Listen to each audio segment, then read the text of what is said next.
Amém. Coisa boa.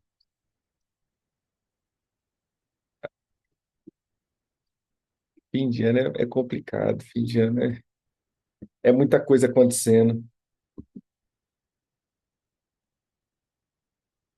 Como diriam as pessoas, fim de ano é uma alavanche. Ah, entendi. Na verdade, para ir quando é quente, né? Aqui já é quente, a gente acostuma. Para ir quando é quente, é difícil.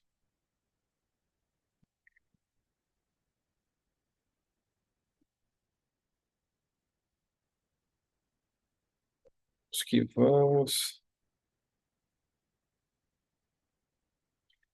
Deixa eu só pegar minha Bíblia aqui, ajustando a tela aqui para mim.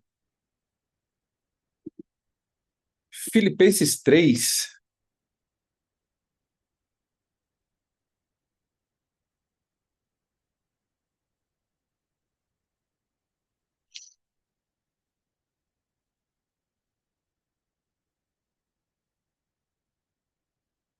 Amém. Aleluia. O vídeo de ontem. Acho que eu nem postei o vídeo de ontem. Perdão, irmãos. O vídeo de ontem eu não postei. Vou terminar aqui e já postar os dois. Ele está na leitura bíblica. Filipenses. Filipenses 3. A gente leu Filipenses 1 e 2 ontem. E hoje é Filipenses 3. Mas que bom que vocês estão ouvindo. Espero que o Senhor possa estar traduzindo no coração de vocês aí cada palavra.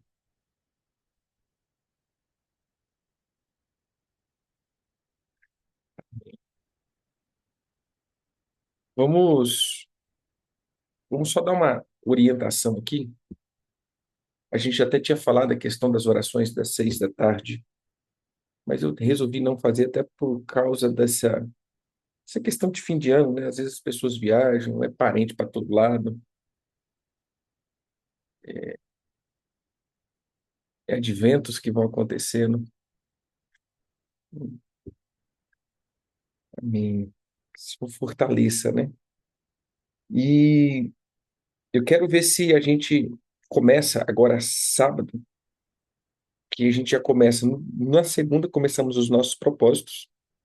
Segunda-feira, então, a gente começa fazendo todo o processo de jejuns que a gente entra por esses 3 meses, jejuando, fazendo os apontamentos. E uma das coisas que a gente está trabalhando para esse ano, como a gente falou, é o responder ao Senhor, né? O estar disponível ao Senhor. Então, mais uma vez, nós vamos trabalhar um pouco essa questão que a gente começou a trabalhar em 2020 acerca das obras de Jezabel, as obras das estruturas, né, desses espíritos. Nós vamos voltar um pouquinho, trazendo essa ideia das atuações, porque muitas vezes a gente pensa na Jezabel como a irmãzinha da igreja, da intercessão, né, que essa é a Jezabel da igreja. Não. E aí a gente vai trabalhar um pouco a atuação dela em algumas etapas, mais uma vez, né, nos desligando, entendendo, até por aquilo que a gente leu no livro Diamantes do Brasil, né, que Jezabel como um comando de atuação geral. Então a gente bater mais uma vez e começar naqueles jejuns, né? E vamos para bastante coisa. A gente tem a gente tem muitos dias aí para fotossíntese. Vamos para trabalhar algumas coisas e trabalhar algumas coisas também, não só no jejum, a gente vai trabalhar hábitos, né? A gente tem que trabalhar hábitos. Nós temos, na verdade, que trabalhar hábitos, temos que trabalhar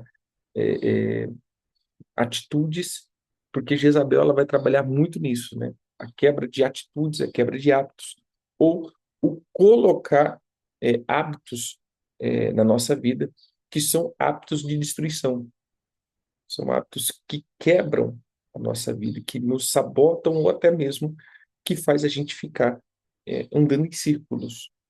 E esse é o problema. Então, é, amém. E por isso a gente está trabalhando esses dois já final de semana sobre essa questão, esses temas, né? Principalmente, a gente começou com a questão de, de transferência, das transferências de responsabilidade. Cuidado com isso, porque quando a gente começa esse tipo de situação, a gente impede automaticamente a nossa mudança. Ou seja, nós nos anulamos para a mudança. Toda vez que nós nos deparamos com uma circunstância, nós literalmente nos anulamos para poder ser mudado, porque a gente transfere, né? Já transferimos. Não, não, não fui eu. Não, não faço isso. Não, o problema é você. Pronto. Então, se eu não sou o problema, eu não preciso de mudar em nada, nenhuma vírgula. E aí eu já vou quebrando aí, né? É.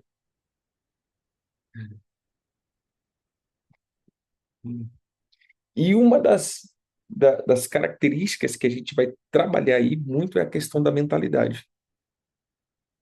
E cada ano a gente está vendo como que está ficando difícil, né? Uma mentalidade difícil de suportar. Ou seja, ideias, conceitos que estão sendo instituídos, que está complicado. Mas vamos lá. Deixei já explicado. Então, provavelmente no sábado, às 18 horas do meu horário, 18h30 do meu horário, eu vou fazer mais ou menos nesse horário que vai ficar.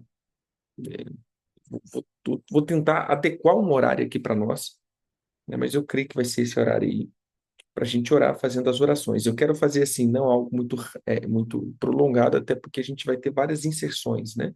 Vamos continuar as leituras, todo o nossa palavra, e no meio disso nós teremos uns 30, 40 minutos da palavra do propósito, direção do propósito. Exatamente. É, é verdade, vocês aí. Vamos ver se a gente consegue fazer um coisinho antes. Vou ver se eu consigo as 3 horas minhas aqui. É que horas de vocês aí? 3, 4, 5, 6, 7, 8. Vai ser umas 8, 9 horas, 8 horas mais ou menos. Então, ver se às 3 horas da tarde a gente joga, faz a oração e, e aí depois eu entro com o pessoal. Vamos lembrar de vocês, vamos lembrar de vocês.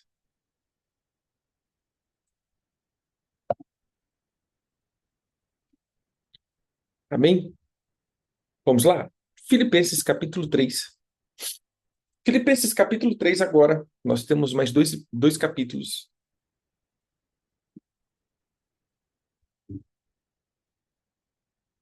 São 21 versículos. Diz assim: quanto ao mais, irmãos meus, alegrai-vos no Senhor.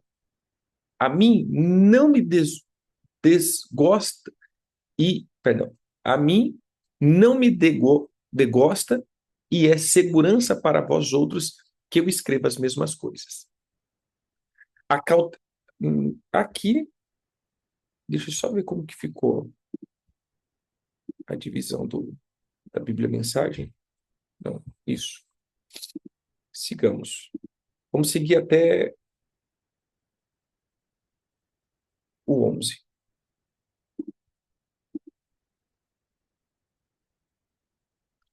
Acautelai-vos dos cães, acautelai-vos dos maus obreiros, acautelai-vos da falsa circuncisão, porque nós é que somos a circuncisão, nós que adoramos a Deus no Espírito e nos gloriamos em Cristo Jesus. E não confiamos na carne. Bem que eu poderia confiar também na carne se qualquer outro pensa que pode confiar na carne, eu ainda mais. Circuncidado ao 8º dia, da linhagem de Israel, da tribo de Benjamim, hebreus de hebreus, quanto à lei, fariseu, quanto ao zelo, perseguidor da igreja, quanto à justiça que há, que há na lei, irrepreensível. Mas o que para mim era lucro, isso considerei perda por causa de Cristo. Sim, deveras considero tudo como perda, porque por causa da sublimidade do conhecimento de Cristo Jesus, meu Senhor, por amor do qual perdi todas as coisas e as considero como refúgio para ganhar a Cristo e ser achado nele, não tendo justiça própria que procede da lei, senão a que é mediante a fé em Cristo, a justiça que procede de Deus baseado na fé, para o conhecer e o poder da sua ressurreição e a comunhão dos seus sofrimentos, conformando-me com ele na sua morte, para de algum modo alcançar a ressurreição dentre os mortos. Bíblia Mensagem.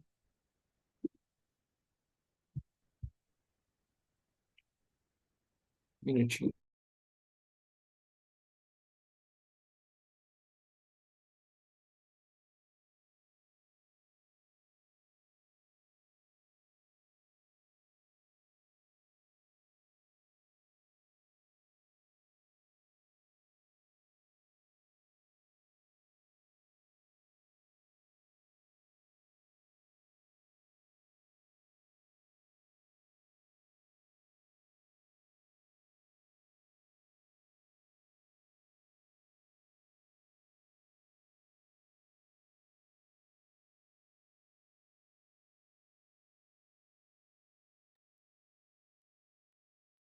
A Bíblia Mensagem agora.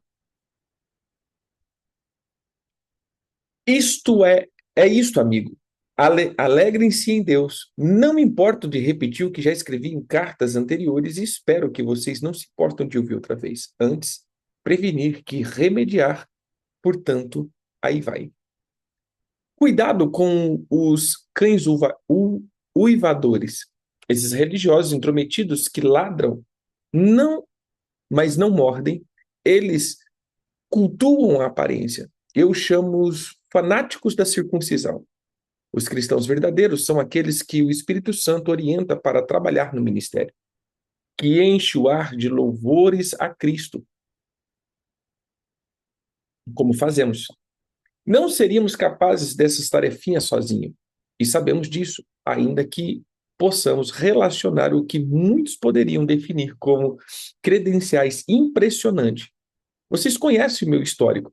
Nascimento legítimo, circuncidado ao oitavo dia, israelita da elite, da tribo de Benjamim, cumpridor rigoroso e devoto da lei de Deus, defensor arduoso da pureza da minha religião, a ponto de perseguir a igreja, observador meticuloso de tudo que está prescrito no livro da lei de Deus. As credenciais que eles andam exibindo por aí como algo especial, eu rasgo e jogo no lixo, como todo o resto que eu costumava julgar importante. Por quê? Por causa de Cristo. Sim, todas as coisas que um dia considero importante, nada mais vale na minha vida, comparando com o alto privilégio de conhecer Cristo Jesus, meu Senhor, em primeira mão. Tudo mais é insignificante. Esterco. Joguei tudo no lixo para alcançar Cristo e ser abraçado por Ele. Não me interessa a justiça inferior e insignificante que se baseia na observância de uma lista de regras, quanto posso desfrutar aquela que é resultado de confiar em Cristo, a justiça de Deus. Desisti daquelas coisas inferiores para que pudesse conhecer Cristo pessoalmente, experimentar o poder de sua ressurreição, ser companheiro de seu sofrimento e ir com ele até a morte. Tudo isso para alcançar a ressurreição dos mortos. Então, o primeiro ponto, o primeiro bloco aí do capítulo 3, é até interessante que no começo o apóstolo Paulo coloca isso. Olha, gente, eu só quero que vocês não se sintam constrangidos, que eu vou repetir de novo o que eu tenho repetido. Então, um ponto aqui eu quero colocar aqui para vocês. Primeiro, veja mais uma vez o trabalho apostólico. Veja que todo o fundamento apostólico está em doutrinamento. Eu vou usar Efésios capítulo 4, verso acho que 11 de novo, que ele diz assim, para tirar a meninice do meio da igreja, fazendo com que as pessoas não sejam levadas por ventos de doutrina. A maior coesão, assim, ou a maior missão coesa da apostólica, ele trata isso.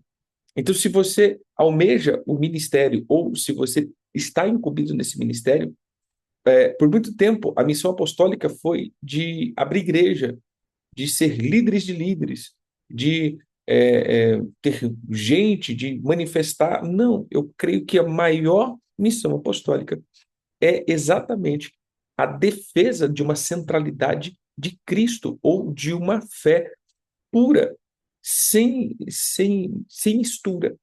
É óbvio que a gente está sempre misturando alguma coisa, porque é inerente do ser humano a gente fazer um monte de mistura, mas o quanto mais puro possível a nossa fé, mais legítimo vai ser as nossas intenções. E aí vem o que o apóstolo Paulo, você está vendo em todas as cartas. Ele ensina, mas ele sempre dá um pontinho. Por isso ele fala: olha, eu quero falar de novo, que vocês não se irritem. Eu vou usar aquela palavra que a gente fala, já falei 1 milhão de vezes aqui, agora vai 1 milhão e uma. Né? Por quê? Porque são coisas que é inerente da igreja.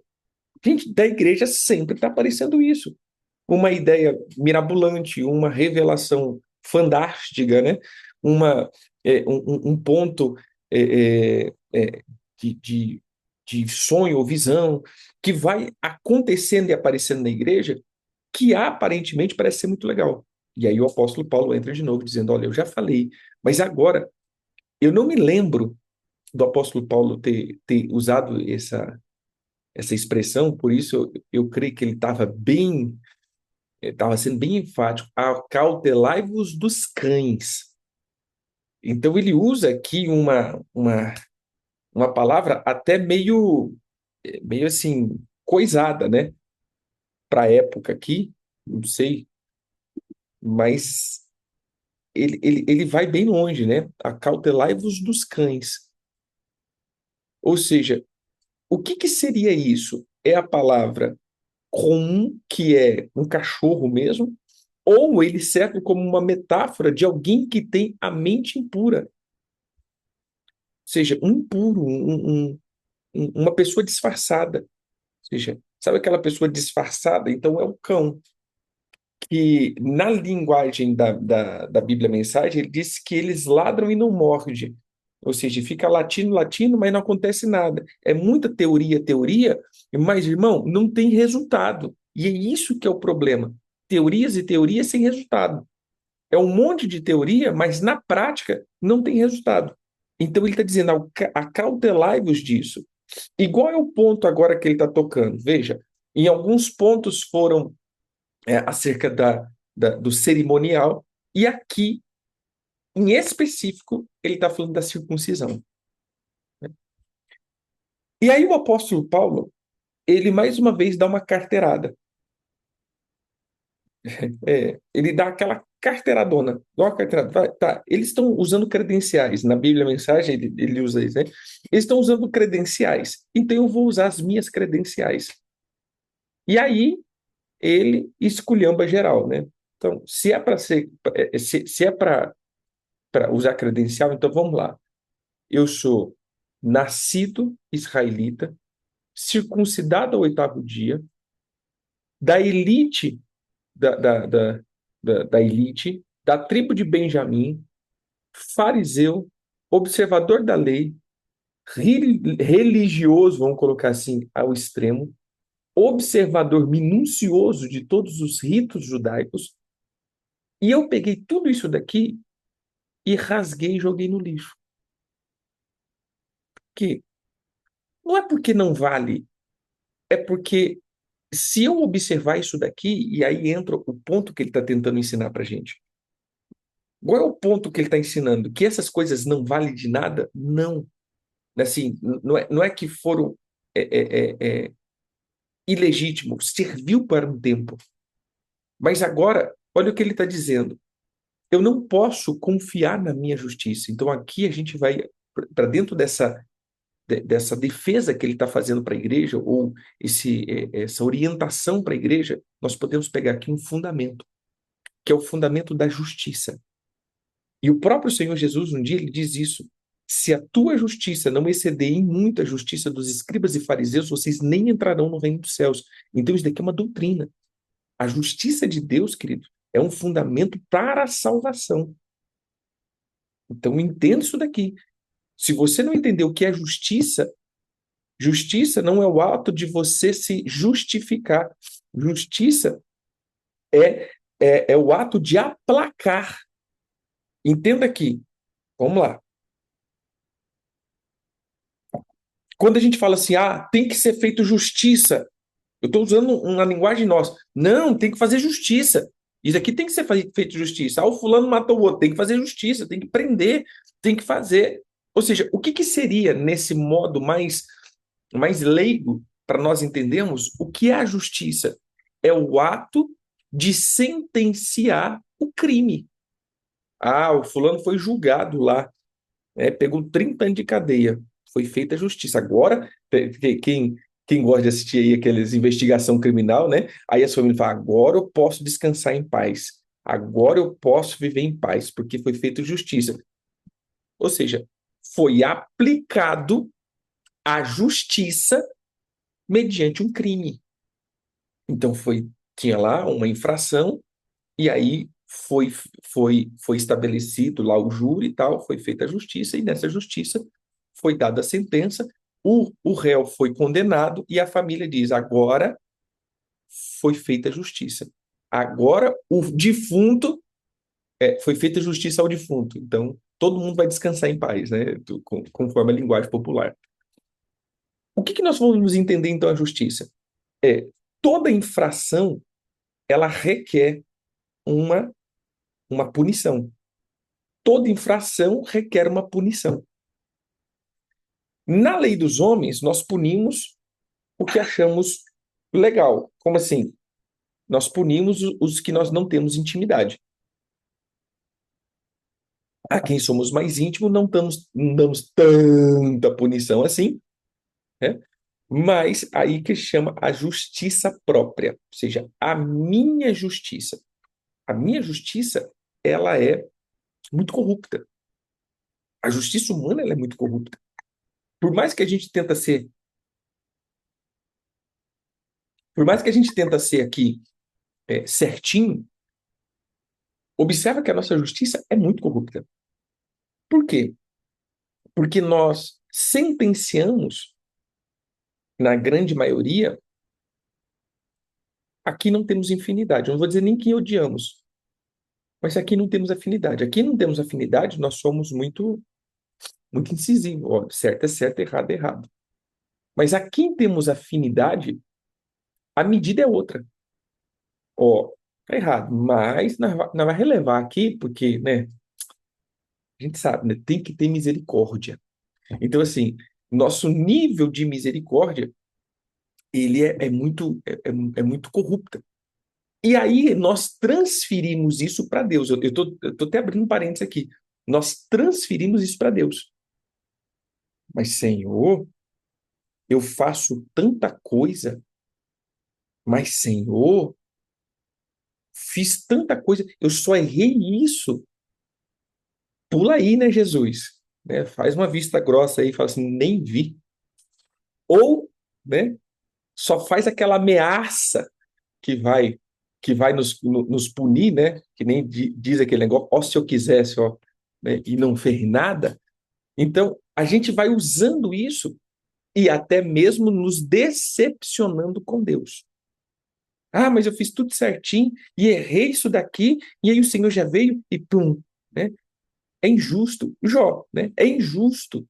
É injusto. Então nós cobrimos a justiça porque nós interpretamos da mesma maneira que nós interpretamos para quem a gente gosta. Ou seja, para quem eu gosto muito, eu relevo, eu passo por cima, mas a justiça de Deus não pode passar por cima, porque a justiça dele é justiça.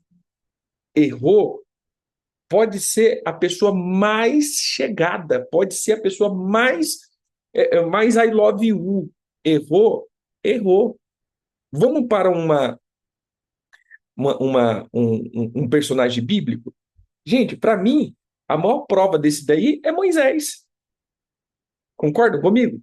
A maior prova é Moisés. Por que Moisés?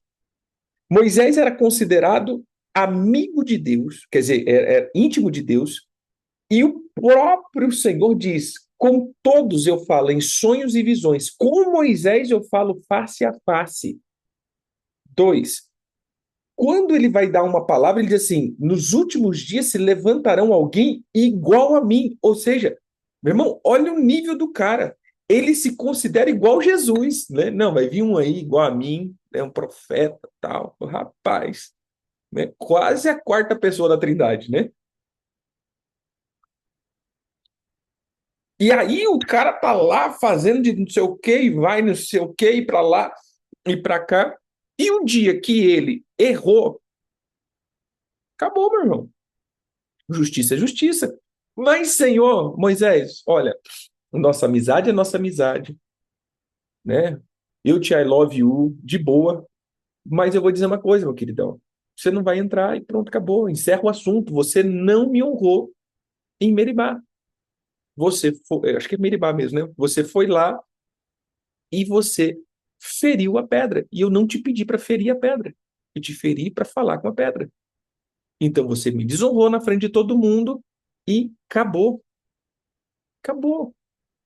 Você, na linguagem de hoje, você vai para o céu, né? Eu continuo conversando com você, eu continuo sendo propício a você, a gente continua de boa, mas justiça é justiça. Você desonrou, você está fora. Esse é o ponto que nós não entendemos. Porque nós entendemos que a aplicação da justiça é uma excomungação de um relacionamento. Não sei se eu expliquei bem. Gente, não liga não, viu? É uma xícara de café, é uma xícara de chá, para equilibrar aqui o pH. Mas veja só, entenda que a gente, a gente vai levando uma característica de que se alguém está aplicando a justiça em mim, é porque não me ama. Não, isso não tem nada a ver. A aplicação da justiça é até mesmo um ato de amor. Por quê? Porque isso está me corrigindo. Porque se toda vez eu fizer vista grossa para quem erra, eu estou tirando a oportunidade dessa pessoa mudar de situação. Ou seja, ela vai continuar sempre sendo injusta. Porque eu vou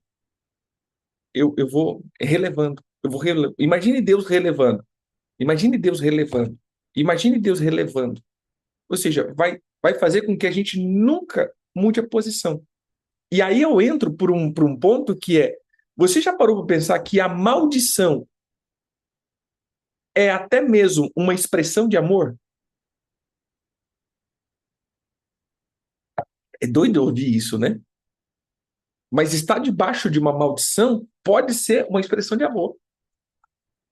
Por quê? Porque se não se estabelecesse uma quebra nas minhas coisas, ou seja, uma interrupção nas bênçãos, eu continuaria levando a minha vida do mesmo jeito. Então, quando a gente tem uma, uma maldição, né? A gente peraí, tem alguma coisa errada. Por que os fluxos de bênção pararam? Tem uma coisa errada, né? E aí a gente tem aquela brilhante ideia, pequei, né? E a gente vai vasculhar a nossa vida. Então, se não tivesse, é igual a dor. Você já viu que a dor é boa e não ruim? Porque quando eu sinto uma dor no corpo, é sinal que o corpo está pedindo socorro em algum lugar. E se não tivesse? Eu só ia parar quando morresse, né? Aí é aquele velho ditado, né? Ele dormiu, quando acordou, viu que estava morto, né? Então é mais ou menos assim, né? Como que ele acordou e viu que estava morto, né? Não viu. Então é mais ou menos nesse ponto. E aí, esse é o ponto. Então a gente vai voltar aqui.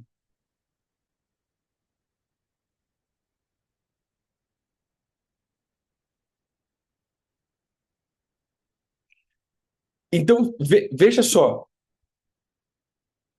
essa situação do direito ou da justiça é exatamente esse ponto. E o apóstolo Paulo agora ele está mencionando acerca da justiça, que ele vai falar lá no verso 10, para conhecer o poder, não, perdão, verso 9, a ser achado nele, não tendo justiça própria, que procede da lei, senão o que é mediante a fé em Cristo, a justiça que procede de Deus baseada na fé. Então, volto de novo. O que é justiça? Todos pecaram. E temos que eu vou usar esse termo, né? Eu não gosto muito, mas pagar por isso. A questão não é pagar, e esse é o problema. A palavra está correta, mas essa palavra correta me traz um problema. Pagar por isso.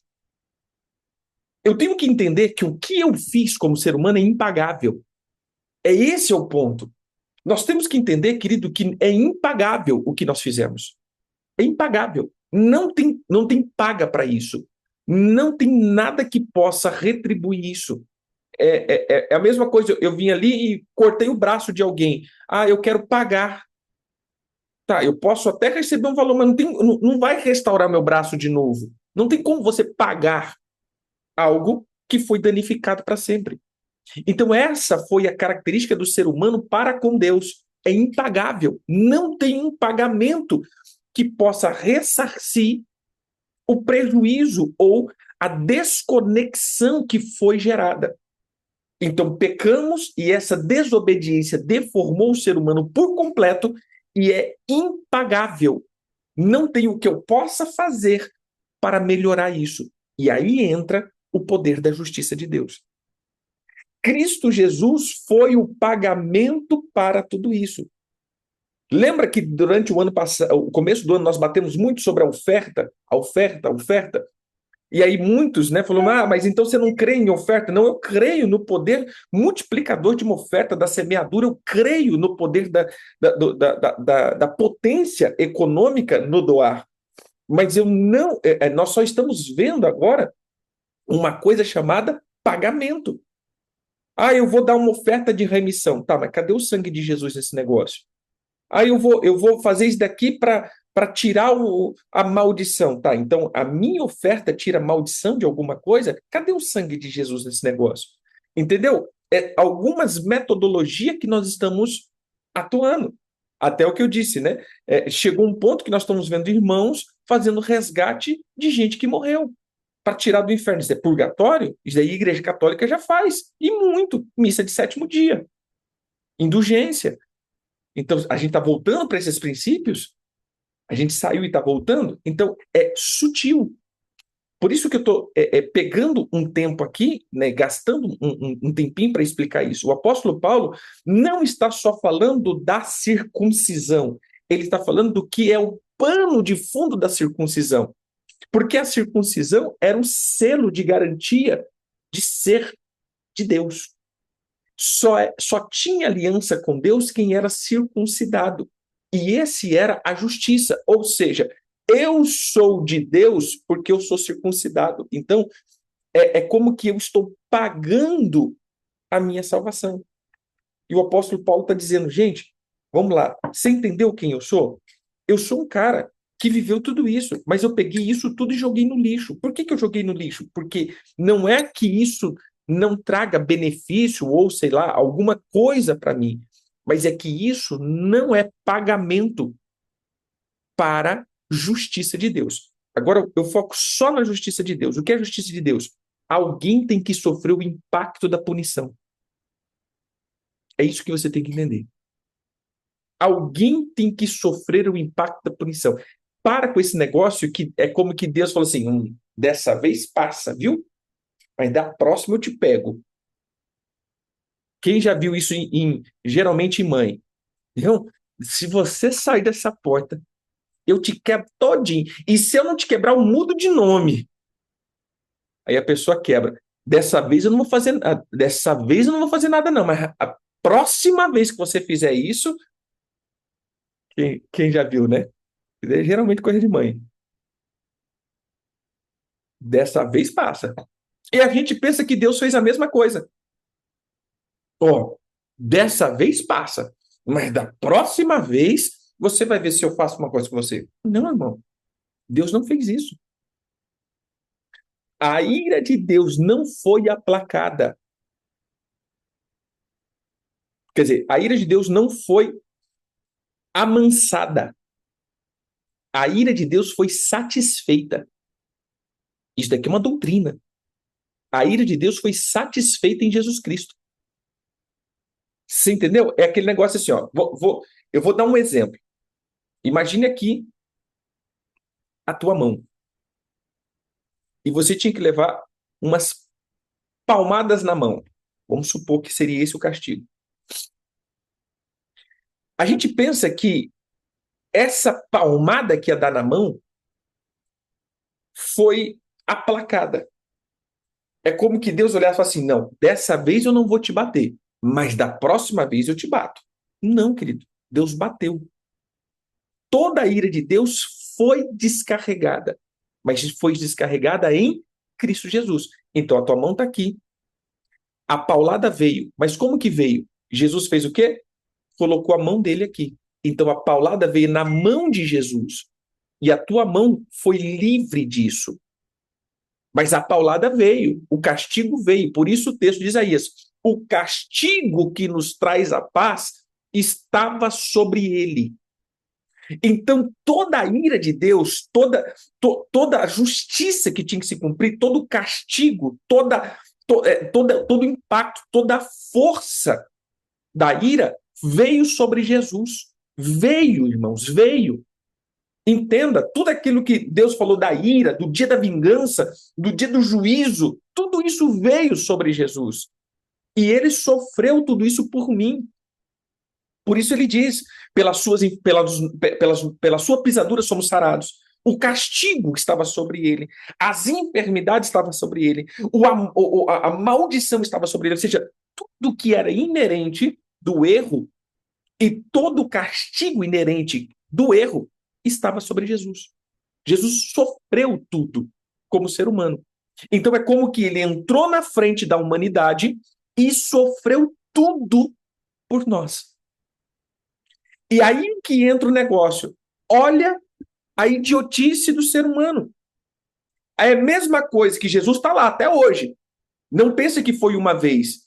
Essa morte, ela pagou por tudo. E tudo o que eu vou fazer ainda. É como que Jesus está na frente da humanidade ainda e ele está lá. Agora, diante do Pai, na frente da humanidade, representando a humanidade. Então é mais ou menos assim. Jesus diz assim: põe na minha conta. Você errou? Põe na minha conta. Você pecou? Põe na minha conta. Do modo grosso de dizer. Por isso ele diz: não pequeis, mas se porventura você pecar, você tem um advogado. O que seria esse advogado? Põe na minha conta. Que eu vou chegar diante do Pai e dizer: Senhor, é como assim, descarrega em mim. Você entendeu? A justiça sempre vai parar em Jesus. E não resvala em mim. Tem um valor eterno, foi um valor eterno. Não resvala em mim. Resvala um pouco como impacto, mas não a pancada em si. Aí entra a nossa estupidez. É a mesma coisa, imagina que Jesus está aqui. Eu saio de trás de Jesus e vou para frente dizendo: eu vou pagar. Senhor, eu vou pagar isso aqui. Eu errei, eu vou pagar a conta. Aí Jesus fala: vá lá, abençoado, paga essa conta, vê se você dá conta. Entendeu o negócio? Não tem como a gente pagar. É impagável. Então, quando agora a igreja chega e essas doutrinas estão entrando no meio da igreja, o apóstolo Paulo está dizendo: você entende que eu peguei tudo isso e joguei no mato? Eu joguei no mato por quê? Porque isso daqui não tem valor de justiça. Isso não tem valor de justiça, gente. Isso daqui não tem valor de justiça. Não serve para nada. Ser circuncidado não serve para nada. Ser um fariseu não serve para nada. Isso daqui não me traz nenhum benefício para a justiça de Deus. Então faça como eu. Entenda que o apóstolo Paulo, às vezes, ele puxa dizendo: olha o meu exemplo. Você está vendo meu exemplo? Cara, eu já vivi isso daqui. E eu renunciei isso daqui. Por que eu renunciei isso daqui? Porque não tem valor. Eu entendi o negócio. E eu estou explicando para vocês: não tem valor. Esse valor não funciona. Sim. Então entenda, irmãos. Para reino, a tua obra cobra, ou a tua obra serve para reino, para galardão. Agora, para justificação, nada do que você faz vale. Nada, nada, nada. Então entenda, toda a tua boa obra, ele tem um valor para galardão. Agora, para justificação, para salvação, para redenção, para qualquer outro tipo de situação, nada que você fizer tem valor. Não tem sentido. Não tem como pagar. É pouco. E se a ira de Deus vir sobre algum de nós, irmão, nós não suportamos nem um pouco. Então, por isso que o apóstolo Paulo está dizendo. Então, essa mensagem do apóstolo Paulo, acautelai-vos dos cães, acautelai-vos dos maus obreiros, os obreiros, né, que a gente falou ontem, não falando que obreiro é mau, mas a palavra obreiro, né? Acautelai-vos dos maus obreiros. Então, se tem mau obreiro, tem bom obreiro, né? Acautelai-vos da falsa circuncisão. Acautelai-vos. Então, quando ele diz isso, ele está dizendo: olha, fique atento a isso.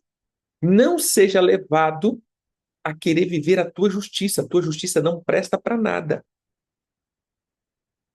A única coisa que vai nos redimir, nos fazer ter aliança com Deus, é a justiça de Deus aplicado em Cristo. Entenda? E em Cristo, se eu estou dentro de Cristo, aí entra o ponto central. Olha o ponto central. Verso 10. Para conhecer o poder da sua ressurreição e a comunhão do sofrimento. Então, veja, quando a justiça de Deus foi aplicada, o que aconteceu? Jesus morreu. Porque nenhum ser humano suporta isso. Jesus morreu. Jesus, como humano, morreu. E foi ao Hades, como todo ser humano. Mas aí ali entra uma coisa, entra o poder da ressurreição. Então, a máxima, gente, a máxima do cristianismo não é prosperidade, não é bondade, não é poder, não é unção, não é crescimento, não é cura. A máxima do cristianismo é ressurreição. É o único, Jesus é o único que ressuscitou no estado original. Como assim? Ele era um homem, não estou dizendo de forma humana, que morrido, e ressuscitou com o corpo que ele morreu. Todos nós ressuscitamos para ter um outro corpo. Jesus foi o único que ressuscitou com o mesmo corpo. Ou seja, literalmente, ele não sofreu, o corpo dele não viu a degradação, o corpo dele não viu a degeneração.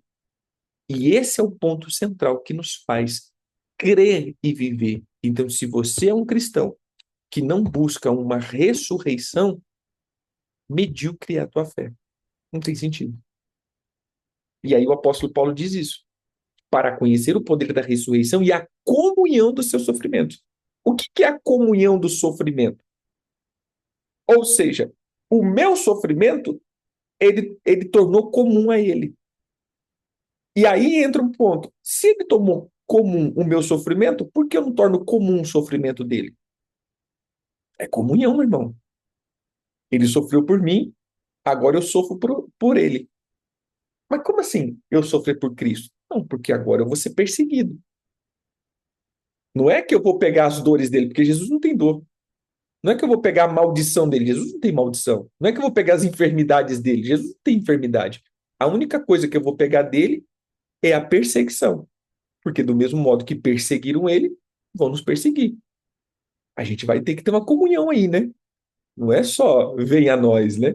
Ou seja, ele pegou tudo que era de ruim dele, nosso, perdão, e agora a gente vai pegar tudo que é dele. Tem alguma coisa ruim nele? Não. A única coisa é que perseguiram ele, não aceitaram ele. Então a gente está em comunhão com o seu sofrimento. Exatamente. E aí ele diz: conformando-me com ele na sua morte. O que é conformando? Me ajustando na morte dele, para que de algum modo eu alcance a ressurreição dentre os mortos. Esse é o ponto. Então, entenda que ele está falando da circuncisão, não é só o ato da circuncisão, é o ato da confiança na circuncisão como garantia e justiça. Não existe. Bem? Verso 12 ao verso 21. Não que eu tenha já recebido ou tenha já obtido a perfeição, mas prossigo para conquistar aquilo para o qual também fui conquistado por Cristo Jesus. Irmãos, quanto a mim, não julgo havê-lo alcançado, mas uma coisa eu faço, esquecendo-me das coisas que para trás ficam e avançando para as que diante de mim estão. Prossigo para o alvo, para o prêmio da soberana vocação de Deus em Cristo Jesus. Todos, pois, que somos perfeitos, temos esse sofrimento, e se porventura pensais de outro modo, também isso Deus vos esclarecerá. Todavia, andemos de acordo com o que já alcançamos. Irmãos, sede imitadores meus e observai os que andam segundo o modelo que tendes em nós. Pois muitos andam entre nós, dos quais repetidas vezes eu vos dizia, e agora vos digo até chorando, que são inimigos da cruz de Cristo. O destino deles é perdição, o Deus dele é o ventre, e a glória deles está na sua infâmia, visto que só se preocupam com as coisas terrenas. Pois a nossa pátria está nos céus, de onde também aguardamos o Salvador, o Senhor Jesus Cristo, o qual transformará o nosso corpo de humilhação para ser igual ao corpo da sua glória, segundo a eficácia do poder que ele tem de até subordinar a si todas as coisas. Mensagem. Não estou dizendo que já tenho tido tudo, que já tenho. Peraí, voltando de novo. Não estou dizendo que já tenha tudo isso, que já o tenha conseguido, mas estou a caminho, prosseguindo para Cristo, que me alcançou de uma forma impressionante. Amigos, não me entenda mal. Não me considero um especialista no assunto, mas olhando para o alvo, para onde Deus nos chama, para Jesus. Eu estou correndo e não vou voltar atrás. Assim, os interessados em tudo que Deus tem para nós devem se manter focado no alvo. Se algum de vocês tem outra coisa em mente, algo menos que um compromisso total, Deus vai clarear a vista embaraçada de vocês e vocês vão enxergar. Agora que estamos no caminho certo, permanecemos nele. Amigos, fiquem firmes comigo. Observe o que correm a mesma carreira e prosseguem para o mesmo alvo. Muita gente está tomando outros caminhos, es escorre escolhendo outros alvos e tentando levar vocês com eles. Já adverti vocês várias vezes desse perigo. Infelizmente, preciso fazê-lo de novo. Tudo que eles querem é um caminho fácil. Eles odeiam a cruz de Cristo, mas o caminho fácil é um beco sem saída. Os que vivem assim transformam o próprio estômago em seu Deus. Os seus arrotos são seus louvores. Eles só conseguem pensar no próprio apetite. Mas a vida que temos é muito melhor. Somos cidadãos do altos céus. Esperamos a vida do Salvador, o Senhor Jesus Cristo, que transformará nosso corpo terrestre em corpo glorioso, como o dele. Ele não fará belos e ele nos fará belos e perfeitos, como o mesmo poder que deixa tudo como deve ser, em toda parte. Agora, finalizando esse capítulo, o apóstolo Paulo usa aquela palavra que é uma Um texto que usamos muito, né? Uma verdade que usamos muito. Irmãos, uma coisa eu faço, esquecendo-me das coisas que para trás ficam e, e avançando para as que estão diante de mim, prossigo para o alvo, para o prêmio da soberana vocação de Deus em Cristo Jesus. Olha o que ele está dizendo aqui. Eu esqueço das coisas que para trás ficam e eu prossigo para o alvo, para o prêmio da soberana vocação. Olha o que ele continua dizendo. Todos, pois, que somos perfeitos, olha que interessante, não que eu já tenha recebido ou que já tenha obtido a perfeição. Eu não digo que eu obti a perfeição. Aí depois ele diz, mas nós que somos perfeitos, é doido isso, né? Parece uma bipolaridade aqui, né? Nós não recebemos a perfeição, mas nós que somos perfeitos. Entenda que a perfeição não é um estado de erro, de não ter erro. A perfeição é um estado de amor. Entenda isso. Quando Jesus diz, sede perfeito como o vosso Pai é perfeito, ele está falando do amar. Entenda isso daqui, irmãos. Tem como todo ser humano ser perfeito. Apóstolo, é impossível, todo ser humano tem pecado. Sim, temos pecado, mas temos como ser perfeito. Porque a análise da perfeição é a análise de você viver o amor de Deus. E ele diz assim, lembra que foi dito amar os teus amigos, os teus irmãos, e odiar os teus inimigos? Ou aborreça os teus inimigos, amaldiçoe os que te perseguem, alguma coisa assim? Ele diz o contrário. Agora vocês vão fazer o seguinte, vocês têm que amar os que vos perseguem e abençoar, amar os teus inimigos e abençoar os que te perseguem. Porque o vosso Pai faz isso. Olha o que ele continua dizendo. Ele diz que como que nós vamos crescer no amor, nessa imagem de Deus? Se amarmos como Deus ama. E como Deus ama? Deus manda o sol para o justo e injusto. Deus manda a chuva para o justo e injusto. Não chove. Poderia. Deus tem condição de falar assim: ah, você me obedece, então vai vir chuva só para você.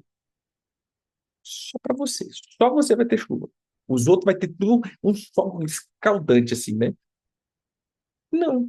Deus manda um tempo bom, Deus manda um bom clima, Deus manda tudo para os bons e para os ruins. Não tem diferença. Porque esse é o amor de Deus.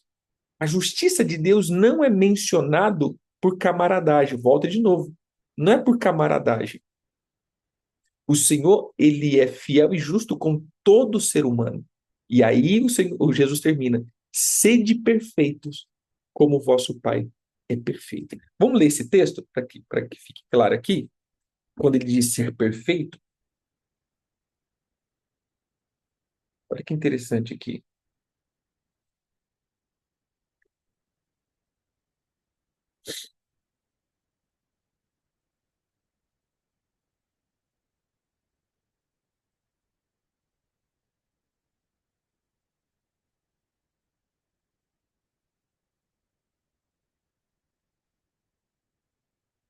Mateus capítulo 5. Mateus 5, verso 43. Ouviste que foi dito, amarás o teu próximo e odiarás os teus inimigos?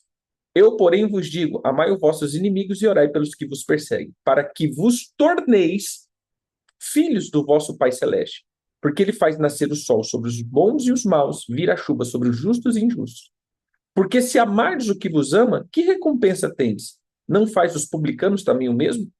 E se saudardes somente os vossos irmãos, que fazei de mais? Não fazem os gentios também do mesmo jeito? Portanto, sede vós perfeitos, como perfeito é o vosso Pai Celeste. Então, a perfeição está ligado ao nível de amor e não ao nível de ausência de erros. Entendeu aqui? Então, tem como todo ser perfeito. Mateus 5, 43 ao 48. Entendeu aqui? A perfeição está ligado à minha atitude e não à minha pureza. Entendeu? Porque a minha pureza vem de Cristo. Concorda comigo? Ele me purificou, mesmo que os meus pecados sejam como carmesim, ele tornará mais alvo como a neve. Amém? Então, a minha pureza vem de Cristo. Agora, a minha perfeição vem da minha atitude, de imitar o meu Pai, que ele é propício até mesmo para os injustos. Que se fosse nós, a gente não era, né? Imagine você 2 minutos como Deus. Meu Jesus amado. Né? Metade da população já tinha morrido. Sim, tudo se resume no amor. Agora veja só, voltando para o texto. Então ele diz o seguinte: não que eu tenha obtido toda essa perfeição, mas uma coisa eu faço. O que que eu faço? Irmãos, do que o apóstolo Paulo está falando, deixando as coisas que para trás ficam? É tão interessante quando a gente pega, é, a gente pega um texto sem contexto. Já viu aquele negócio? Pegar um texto sem contexto, ele só serve de pretexto. A gente pensa assim, irmãos, a gente até usa e serve isso. Irmãos, deixa as coisas que para trás ficam. Olha, tudo que passou esse ano, deixa para trás os traumas, as tristezas, as angústias. Deixa para trás, siga para o alvo. Né? Serve, serve. Mas o que o apóstolo Paulo está dizendo? Qual é o contexto disso? Lembra-se que o apóstolo não está escrevendo por capítulos, versículos, tópicos, subtópicos, ele está escrevendo uma carta. Então, isso daqui, esse pedaço dessa carta é inerente ou é subsequente, se é assim que se fala, de um texto anterior. Qual era o texto anterior? Queridos, deixa eu falar uma coisa. Vocês ainda estão na prática da circuncisão. Vocês ainda estão na prática dos hábitos que justificam que era lá da antiga aliança, aonde o sangue de Jesus não tinha nos justificado. Então, deixe todas essas práticas para trás, religiosas, essas práticas adâmicas, deixe esses fundamentos que vocês carregavam até agora. Deixando para trás tudo isso, eu sigo para o alvo, eu sigo para Cristo. Porque ele está dizendo o quê? Olha o que ele está dizendo aqui. Depois, me imitem, irmãos, me imitem. Imita o meu comportamento. E aí a gente pensa, nossa, que apóstolo soberbo. Nossa, que apóstolo cheio de si, né? Imite a mim. Aí a gente que quer ser meio que pauliano, né? Irmãos, imite também a mim, que Paulo disse que me imitar também, né? Aquela coisa toda. Não, olha o que o Paulo está falando aqui. Cara, eu peguei todos esses meus fundamentos, todos esses meus argumentos, eu peguei todos esses meus títulos, eu peguei tudo isso e deixei como esterco. Imita a minha fé também. Eu sei que muitos aqui são fariseus, muitos aqui são da linhagem não sei das quantas, muitos aqui tem muitas coisas muito boa, mas imita-me no sentido, pega tudo isso daqui e coloca só como esterco para adubar nesse novo estilo de vida que nós estamos tendo. Me imita. Sede os meus imitadores. Pega o texto lá de cima. Fariseu, da tribo de Benjamim, circuncidado ao 8º dia, observador da lei, isso aqui, isso daqui, Isais, Isais, Isais. Eu peguei tudo isso daqui e fiz o quê? Eu coloquei isso daqui como um degrau da escada. Não é que imite a minha vida, os meus passos, os meus. Não, não. Pegue isso daqui e faça como eu estou fazendo. Pare de ficar olhando, porque você vai olhar mais uma vez ele dizendo dos inimigos da cruz. Então, o capítulo 3, o apóstolo Paulo mais uma vez está falando sobre gente que está pervertendo a igreja. E aí ele está olhando isso daqui, dizendo exatamente isso. Vamos pegar agora o capítulo inteiro. Ele está falando, irmãos, preste atenção no que eu estou dizendo para vocês aqui. Tem alguns irmãos que eu já falei, eles para mim são inimigos de Cristo, porque os caras só entram na igreja para causar confusão. Cara, a gente está aqui tentando levar vocês para o céu, estamos aqui ensinando a palavra de Deus, estamos aqui tentando levar com simplicidade o evangelho. Aí chega uns abençoados, filho de Satanás, carroça de Jericó, e começa a plantar um monte de coisa que só atrapalha vocês. E aí implanta em vocês soberba, arrogância, ganância.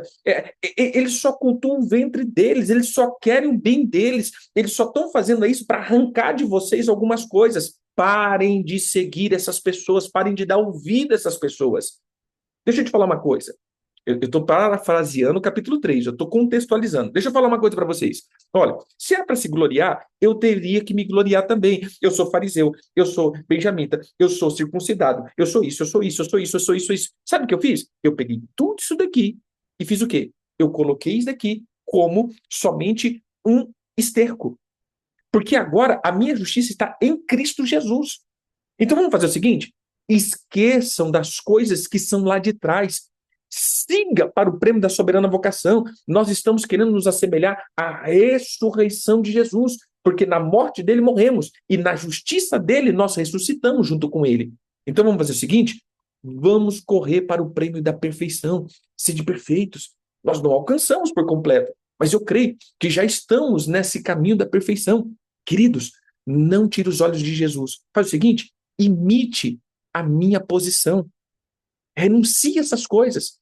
Pare de dar atenção a isso, porque eu dava atenção a isso. Agora não dou mais. A minha atenção está em Cristo, no alvo, no prêmio da soberana vocação.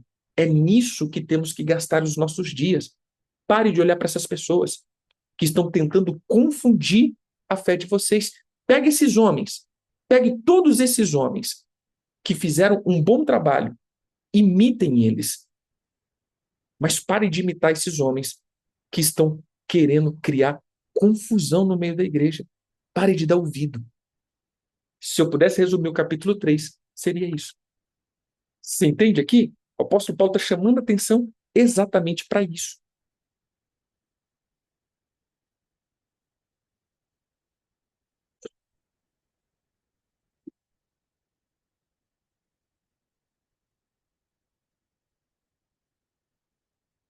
Entendeu?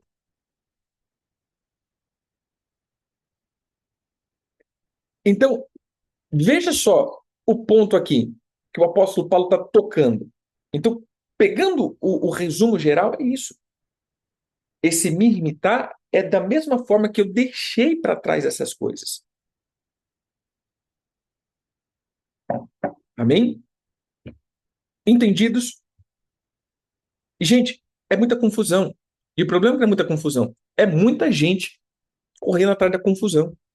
E aí eu vou dizer, a gente gosta da confusão. Meu Deus do céu. Eu não sei se vocês viram a novidade para virada do ano. Acho que um cara da Nigéria, alguma coisa assim, um profeta, e ele disse que viria um dilúvio. E ele estava com. Depois vocês pesquisam. Ele construiu uma arca e pediu oferta para todo mundo para construir a arca, que está vindo um dilúvio. E um monte de gente vendeu tudo, um monte de gente e pá, e aquele negócio todo. E aí virou, né, tá aí para, que acho que era no dia 25, era 25 de dezembro. E aí virou 25 e a chuva não veio. Aí ele disse que Deus adiou a chuva por causa da intercessão do povo. Mas vai vir. Mas até aí, tudo bem. O pior é que no outro dia o cara me aparece de Mercedes-Benz, que comprou por 90 mil dólares, ou é dólares, né? Ou euros, não lembro. É dólares lá, é dólares. E aí o povo caiu matando, né? Tipo assim, o povo vendeu tudo e cadê a chuva? Cadê o dilúvio? E aí sobrou só uma Mercedes-Benz, né? E enquanto o povo vai de arca, ele vai de carro, né? E aí entra o problemão, você entendeu? Aí eu falo assim, irmãos, o problema é o cara? Não. Para mim o problema não é o cara, o problema é o povo que segue. Você entende? Mas é aí que eu digo, aonde a gente é enganado? Nas nossas carências. Aonde eu sou carente, e estou sujeito ao erro, ao engano. Porque quem não ouve Deus vai ouvir alguém que se diz que ouviu Deus. E aí, meu irmão, já era, né? É, como a minha avó dizia, meu filho, tu vai ver coisa. Vamos lá. Capítulo 4 para a gente terminar. Capítulo 4, eles são 23 versículos, e a gente vai pontuar aqui em duas etapas. A primeira vai até o verso 9, do 1 ao 9. Portanto, meus irmãos amados, se muito saudosos, minha alegria e coroa. E sim, amados, permanecei deste modo, firmes do Senhor. Rogo-vos a Evódia e rogo a Sintique, pensem concordamente no Senhor. A ti, fiel companheiro de jugo, também peço que os auxilie, pois juntas se esforçam comigo no Evangelho, também com Clemente e com os demais cooperadores meus, cujo nome se encontra no livro da vida. Alegrai-vos sempre no Senhor. Outra vez digo, alegrai-vos. Seja a vossa moderação conhecida de todos os homens. Perto está o Senhor. Não andeis ansiosos de coisa alguma. Em tudo, porém, sejam conhecidos diante de Deus a vossa petição, pelas orações e súplicas com ações de graça.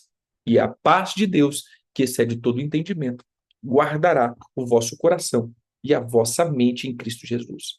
Finalmente, irmãos, tudo que é verdadeiro, tudo que é respeitável, tudo que é justo, tudo que é puro, tudo que é amável, tudo que é de boa fama, se alguma virtude há, se algum louvor existe, se isso o que ocupe o vosso, seja isso o que ocupe o vosso pensamento, o que também aprendeste, recebeste, ouviste e viste em mim, isso praticai, e Deus de paz será convosco.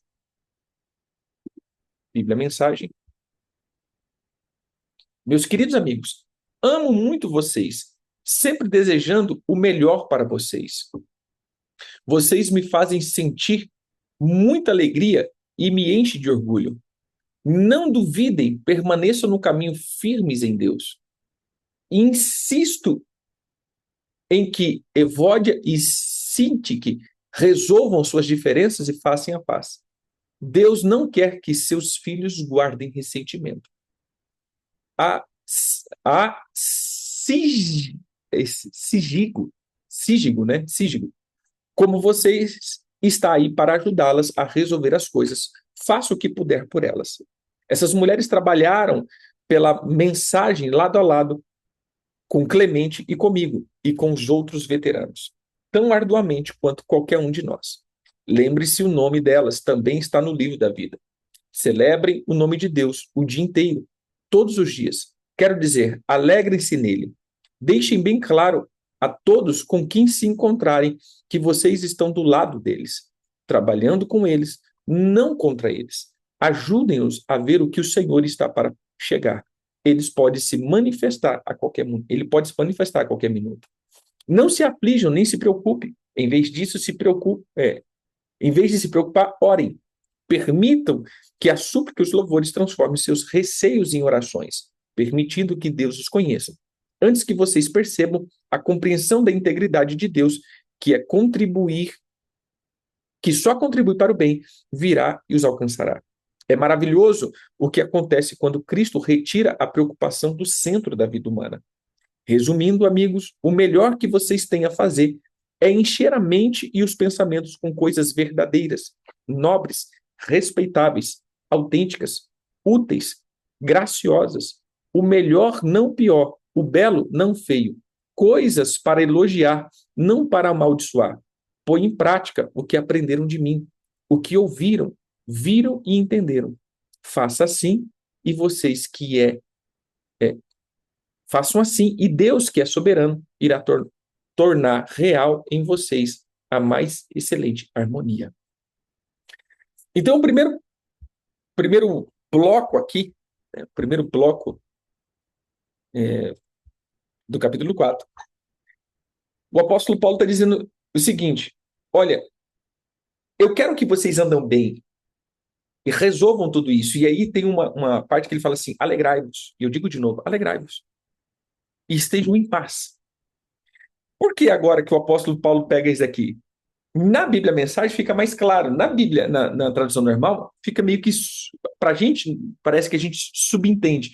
Mas existia uma briguinha entre Evódia e Sintique, duas irmãs, que é raro isso acontecer, né? É raro acontecer isso, né? Duas irmãs que estavam brigando, é bem raro. Isso daqui a gente só lê na Bíblia e em histórias em quadrinhos. Mas, como é raro, mas acontece sempre, o apóstolo Paulo estava dizendo: gente, ó, gente, faz o seguinte, ajuda essas duas irmãs aí a encontrar paz, né? Que elas trabalharam no evangelho. Então, pode ser que tenha dado treta ali e as irmãs não estavam meio que conversando, né? E aí tinha um outro irmão que estava ali junto ali, né? Zígigo.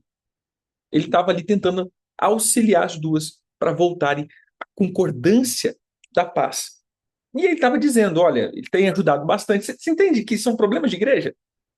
Então ele estava com maus, com pessoas inimigas da cruz, como o apóstolo Paulo chama. E eu digo, irmãos, hoje nós temos muito inimigo da cruz, bons líderes, porém inimigos da cruz, porque estão fazendo um desfavor para o reino, estão levando as pessoas para longe de Jesus e não para perto de Jesus. E dentro disso também havia uma confusãozinha dentro da igreja. E aí o apóstolo Paulo, ele no fim de tudo, desse capítulo, quase no fim, ele diz isso, olha, eu só quero que vocês entendam o seguinte, ocupe a mente de vocês com o que é bom. Todas essas coisas ruins, lança fora, que é o finalzinho ali, né? Resumindo, amigos, o melhor que vocês têm a fazer é encher a mente e os pensamentos de vocês com coisas verdadeiras, nobres, respeitáveis, autênticas, úteis, graciosas, o melhor, não o pior, o belo, não o feio. É interessante isso, porque ele vai dizendo, olha, que isso seja o que ocupe a mente de vocês. Porque tinha briga na igreja, tinha divisão na igreja, tinha contenda na igreja, tinha tudo isso, e sempre vai ter, essas coisas sempre vão ter. Tem ser humano?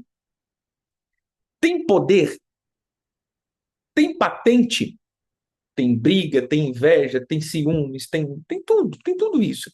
Tem gente trabalhando? Ah, então vai ter ciúme, vai ter inveja, vai ter briga, vai ter confusão, vai ter contenda, vai ter disputa, vai ter, sempre vai ter. Isso sempre vai ter, sempre. Isso é inerente do ser humano. Mas nós podemos minimizar isso sempre. Perfeito seria se não tivéssemos isso. Mas como lidar com isso? É o que o apóstolo Paulo está dizendo. Como lidar com isso? Vamos tentar lidar com essa situação.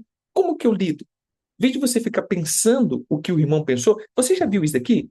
É raro, mas acontece sempre também.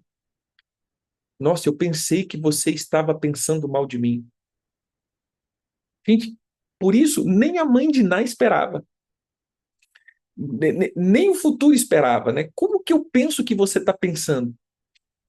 E o se pior do que telepatia é, e o pior é que muita gente fica bravo com você pensando o que você está pensando. Ó, eu fiquei muito chateado com você. Mas por quê? Porque eu pensei que você estava pensando que o outro pensou que ficava pensando. E, rapaz do céu, que coisa, né?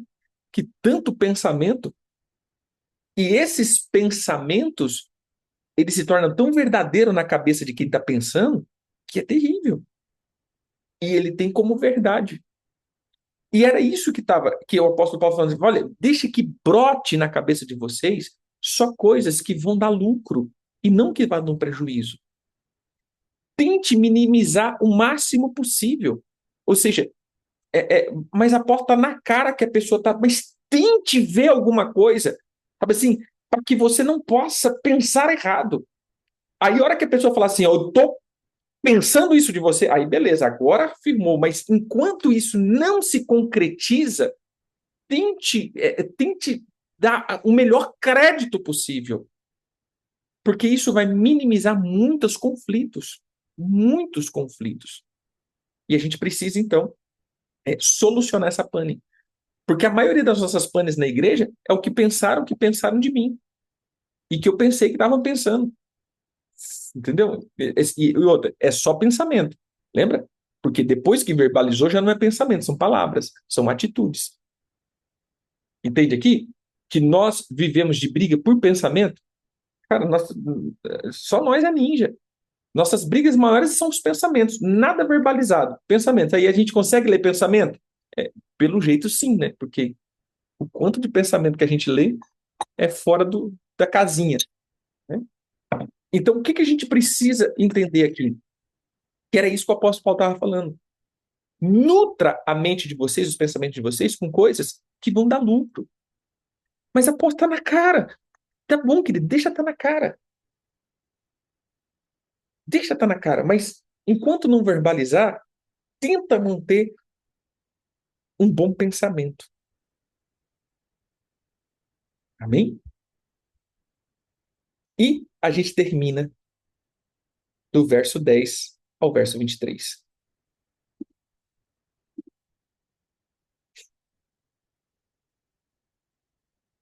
Alegrei-me sobremaneira no Senhor, porque agora, mais uma vez, renovaste o meu favor, o vosso cuidado, o qual também já tinhas antes, mas vos faltava oportunidade. Digo isso não por causa da pobreza, porque aprendi a viver com, contente em toda e qualquer situação, tanto sem estar humilhado, como também ser honrado. Tudo em todas as circunstâncias. Já tenho experiência de fartura como de fome, assim de abundância como de escassez. Tudo posso naquele que me fortalece. Todavia fizeste bem, associando-me na minha tribulação. E sabeis também vós, ó Filipenses, que no início do evangelho, quando parti da Macedônia, nenhuma igreja se associou comigo no tocante a dar e receber, senão unicamente vós outros. Porque até para Tessalônica mandaste não somente uma vez, mas duas, o bastante para a minha necessidade. Não que eu procure o donativo, mas o que realmente me interessa é o fruto que aumente o vosso crédito. Recebi tudo e tenho abundância. Estou suprido, desde que Epafrodito me passou às mãos o que me veio da vossa parte como aroma suave, como sacrifício aceitável e prazível a Deus. E o meu Deus, segundo a sua riqueza, em glória, há de suprir em Cristo Jesus cada um das vossas necessidades. Ora, a nosso Deus e Pai seja a glória pelos séculos dos séculos. Amém. Saudai cada um dos santos em Cristo Jesus. Os irmãos que se acham comigo vos saudam. Todos os santos vos saudam, especialmente da casa de César. A graça do Senhor Jesus Cristo seja o vosso espírito. Bíblia Mensagem. Estou alegre em Deus mais do que vocês imaginam, porque vocês mostraram uma vez mais que estão preocupados comigo. Claro que estavam orando a meu favor e pensando em mim. Apenas não tinha tido a chance de demonstrá-lo. De fato, pelo que me consta, não preciso de nada. Já aprendi a estar contente a respeito das circunstâncias. Fico satisfeito com muito ou com pouco. Encontrei a receita para estar alegre, com fome ou alimentado, com as mãos cheias ou com as mãos vazias. Onde eu estiver e com o que estiver, posso fazer qualquer coisa por meio daquele que faz de mim o que sou. Não quero dizer que a ajuda de vocês não significa muito para mim, porque significou. Foi algo belo a ajuda de vocês com os meus problemas. Vocês, filipenses, estejam certos de que nunca vou me esquecer é, da primeira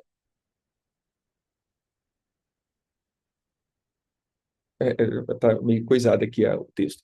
Não vou me esquecer da primeira vez que deixei a província da Macedônia, aventurando-me com a mensagem, quando nenhuma igreja me ajudou na obra de dar e receber, a não ser vocês.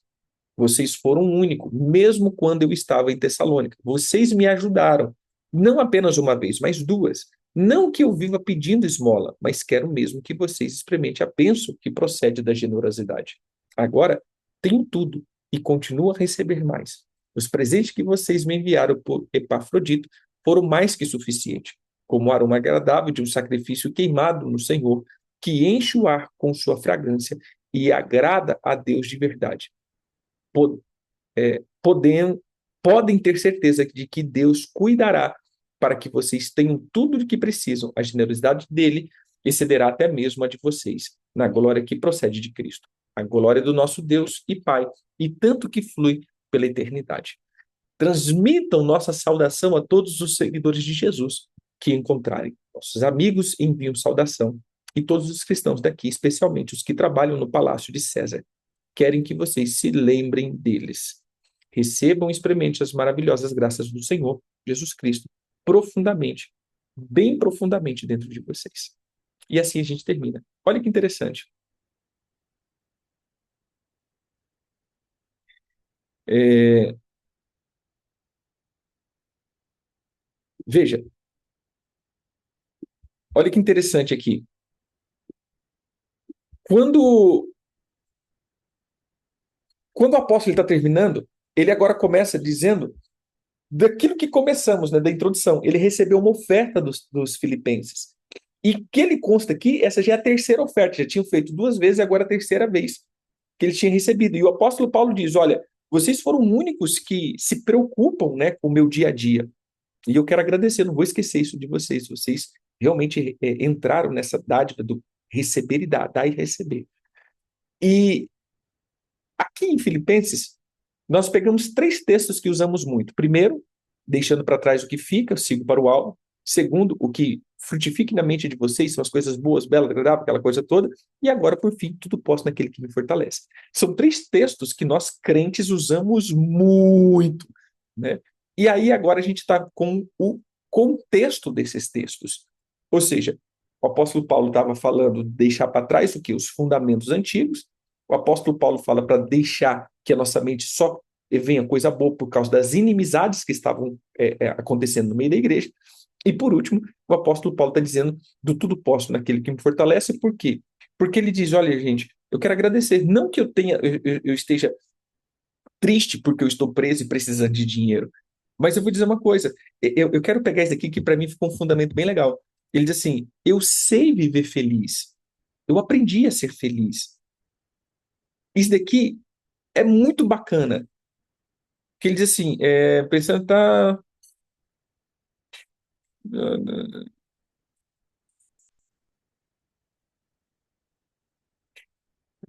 onde está aqui? Meu favor, pensando em mim, tá? Aprendi constantemente as circunstâncias.